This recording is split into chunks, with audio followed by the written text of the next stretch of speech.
सम्मानित साथियों, आप सभी को विदित है कि अगरिया समाज का राष्ट्रीय महासम्मेलन 2022 जिला अनूपपुर के शहर कोतवा में संपन्न हुआ था, जिसकी वीडियोज हम बारी बारी से आप सभी लोगों के बीच में लाते जा रहे हैं। साथियों, आज मैं पुनः अगरिया समाज महासम्मेलन का ही एक वीडियो लाया हूं, जहां हमारे सम्मानित श्री राम खिलावन अगरिया जी ने अपने उद्बोधन, अपने विचार वहां उपस्थित सभी स्वजाति बंधुओं के बीच में रखा हुआ था, और जो सभी समाज के उत्थान और विकास के लिए है। साथियों, ये वीडियो लंबा था तो हमने इसको 2 भाग में बांटा है। आज हम इसको भाग 1 आज हम आपको दिखाने वाले हैं, और भाग 2 ठीक हम 2 दिन बाद लाएंगे। तो साथियों, मैं ये कहना चाहूँगा कि यदि अभी आप इस चैनल से नहीं जुड़े हैं तो चैनल को सब्सक्राइब कर लीजिए, जिससे आपको इस चैनल पर डाले गए वीडियोज़ की नोटिफिकेशन आपको मिलती रहे, क्योंकि इस चैनल पर हम अगरिया समाज संगठन भारत की संपूर्ण गतिविधियाँ, अगरिया जनजाति से संबंधित जानकारियों एवं अन्य अच्छे सामाजिक मोटिवेशन विचारधाराएँ आप लोग के लिए हम लाते रहते हैं। सम्मानित साथियों, और वीडियो को लाइक जरूर करिएगा साथियों। यदि अच्छा लगता है, आपको पसंद आता है, तो कोई विचारधारा है आपके मन में हो तो कृपया कमेंट करिए।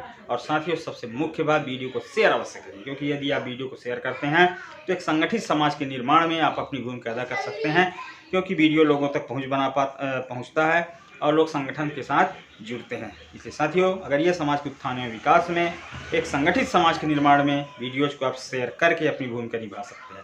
तो सम्मानित साथियों, चलिए हम शुरू करते हैं। तो साथियों, इसी कड़ी में हमारे राष्ट्रीय कोर कमेटी के श्री राम खिलावन अगरिया जी को मंच में आमंत्रित करने जा रहा हूं। साथियों, कृपया आ जाएं सर मंच पर। और क्योंकि समय कम है, इसलिए आपको पहले आमंत्रित करना पड़ रहा है, इसलिए। और बहुत बहुत धन्यवाद सर, जोरदार तालियों से स्वागत सर का। बहुत बहुत धन्यवाद सर जी। राष्ट्रीय लौह प्रगलक अगरिया समाज महासंघ भारत, जिसके तारतम्य पर, जिसके तत्वाधान पर आज हम इस अगरिया समाज मिलन समारोह जिसका नाम दिए हैं, तो ये मिलन किस प्रकार होना चाहिए आप लोग भली भांति जानते हैं। आज तक हमारे भारत में इस अगरिया समाज का कहीं भी ऐसा लगता था कि एक अगरिया समाज विलुप्त हो जाए। कहीं जगह बहुत लोग ऐसा सोच चुके थे कि हमारे अगरिया समाज में न तो कोई अधिकारी है न कर्मचारी है, जहाँ भी जाते हैं वहाँ पर हमारे जाति के लोग दिखाई नहीं देते। लोग क्षुब्ध होकर के अपने जाति के नाम को छुपाना चाह रहे हैं और दूसरे नाम से, अपने गोत्र के नाम से ऐसा करना चाह रहे थे। इसीलिए तारतम्य पे आज के इस कार्यक्रम में उपस्थित समस्त भारत के कोने कोने से आए हमारे सम्मानीय मातृशक्तियों, पितृ समान हमारे आदरणीय सज्जन, सभी को मेरा इस कार्यक्रम में चरण वंदन, प्रणाम एवं स्वागत करता हूँ। मेरा नाम राम खिलावन अगरिया है। आप लोग कुछ जानते होंगे, मैं उतना बड़ा आदमी नहीं हूँ और छोटा आदमी, पर इतना जरूर हूँ कि मैं समाज सेवा के लिए समर्पित हूँ। मैं यही चाहता हूँ कि आप लोग भी समाज को समय दें। आप लोगों से विनम्र निवेदन है कि आप लोग समाज के लिए समय दें, क्योंकि हमने समाज में पैदा हुआ। हमें गर्व है, मुझे गर्व है कि मैं अगरिया समाज में पैदा हुआ, क्योंकि इस समाज के सृष्टि में सबसे पहले लोहा का निर्माण करने वाले इस अगरिया समाज में मैं पैदा हुआ। आज हम देखते हैं, कहते हैं हम बहुत गरीब हैं, हम किसी सम्मेलन में नहीं जा सकते जब तक हम लोग इस मिलन समारोह में या फिर किसी से मिलेंगे नहीं, तब तक हमारा विचार नहीं मिलेगा, और जब तक नहीं मिलेगा विचार, तब तक हम लोग संगठित नहीं हो सकते। आप लोग देख रहे हैं कि भारत के पूरे कोने कोने में अलग अलग खंड खंड होकर के हमारे जाति के लोग निवास कर रहे हैं। अलग अलग छोटे छोटे समूह में, खंड खंड में पंजीकृत करके निवास कर रहे हैं।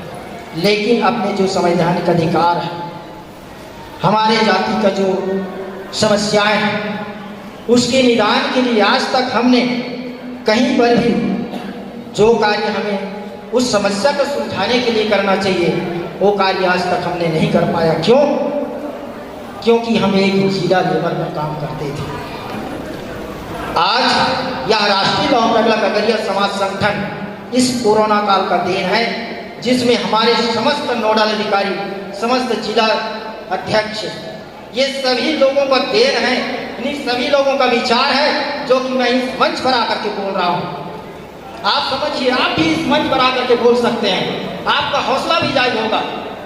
मैं एक शब्द भी बोलने के काबिल नहीं था उस समय, जिस समय इस संगठन में मैं जुड़ा नहीं था, लेकिन हमारे आदरणीय सम्मानीय लोगों की वजह से, उनके विचारों को सुन करके मैं समाज, अगरिया समाज के लिए समर्पित हूँ।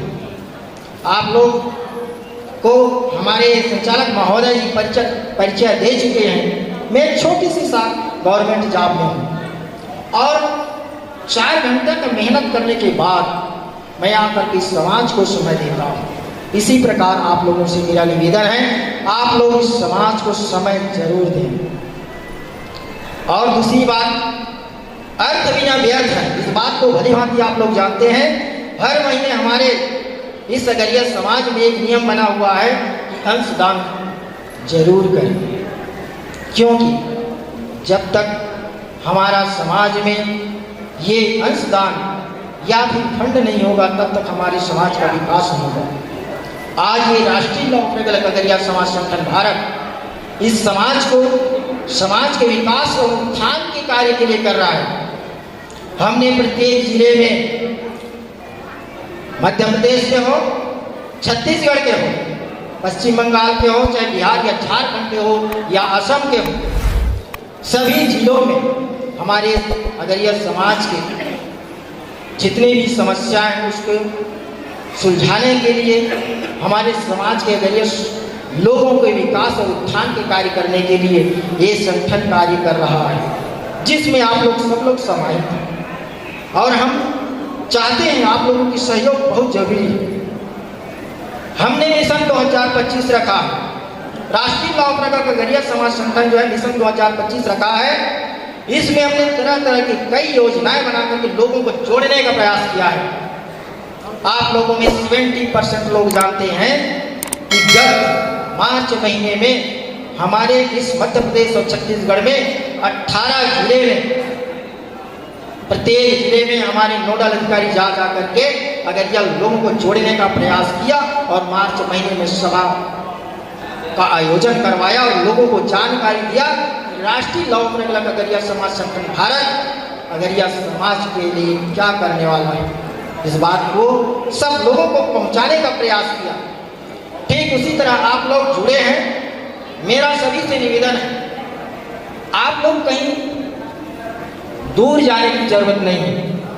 आप लोग हर शनिवार को जिनके पास एंड्रॉइड मोबाइल है वो माइक्रोसॉफ्ट टीम ऐप से जुड़ करके सब लोगों को प्रत्यक्ष रूप से, जिस प्रकार से मैं प्रत्यक्ष रूप से आप लोगों के बीच में बात कर रहा हूँ, ठीक उसी तरीका से आप लोग 8:30 बजे अपने घर पर बैठ करके, चाहे पानी गिरे या तूफान करे, उस स्थिति में भी आप पूरी तरह से उस मीटिंग अटेंड कर सकते हैं। और जिसने 3 मीटिंग अटेंड कर लिया उसको छोड़ने को वो छोड़ेगा नहीं। राष्ट्रीय लौह प्रगला खगड़िया समाज संगठन भारत क्या करने वाला है अगरिया समाज के विकास और उत्थान के लिए, इसको भली भांति समझ जाएगा। लेकिन ये संदेश घर घर तक पहुंचाएगा कौन? हम चाहते हैं कि आप लोग इस राष्ट्रीय लौह प्रगला खगड़िया समाज संगठन का जो उद्देश्य है उस उद्देश्य को घर घर पहुंचाने का प्रयास करें। और जैसे कहते हैं कि हम गहराई, पानी की गहराई को हम बिना देखे कई प्रकार के अपने अंदाज लगाते हैं और कहीं वहाँ से निकल भागते हैं कि पानी गंदा है, पानी गहरा है या पानी के अंदर कुछ और है, उसको देख करके बाहर चले जाते हैं। ऐसा राष्ट्रीय लौह प्रगला खगड़िया समाज संगठन को सुन करके लोग किनारे रह जाते हैं। उसके गहराई में जाकर देखें राष्ट्रीय लौह प्रगला खगड़िया समाज संगठन अगरिया समाज के विकास और उत्थान के लिए किस प्रकार कार्य कर रही है।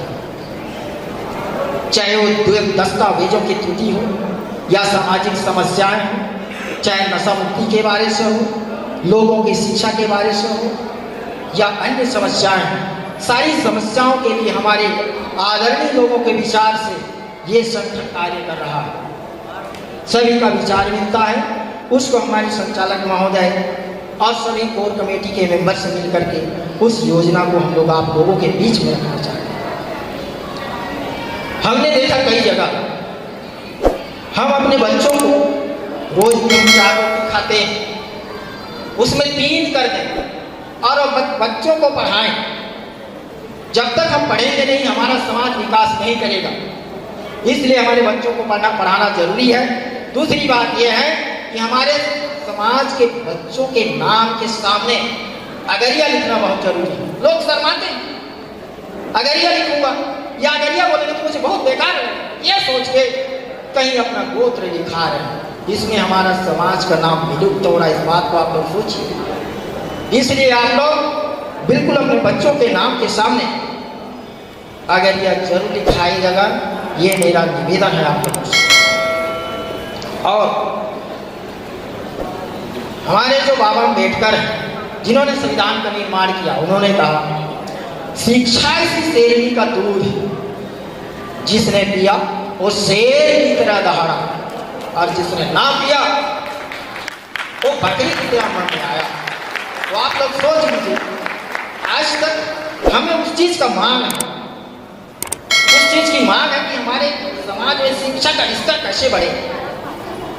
हम देखते हैं पहले सोचते थे कि कक्षा 8वीं से 9वीं जाएगा बच्चा तो हमारे पास जाति प्रमाण पत्र की समस्या है, बच्चा नहीं पढ़ पाएगा। लेकिन अब तो क्लास 1 से शुरू है, कक्षा 1 से जाति प्रमाण पत्र प्रस्तुत करना ही समस्या को कैसे सुलझाएंगे जब तक आप लोग संगठित नहीं होंगे, तब तक हम उस आवाज को शासन तक, प्रशासन तक पहुंचा नहीं सकते। तो साथियों, उम्मीद है जानकारी पसंद आई होगी। तो साथियों, वीडियो को शेयर कर दीजिए और भाग 2 देखने के लिए आप हमारे चैनल को सब्सक्राइब कर लीजिए। तो चलिए साथियों, आज के लिए जय हिंद, वंदे मातरम। मिलते हैं अगली वीडियो।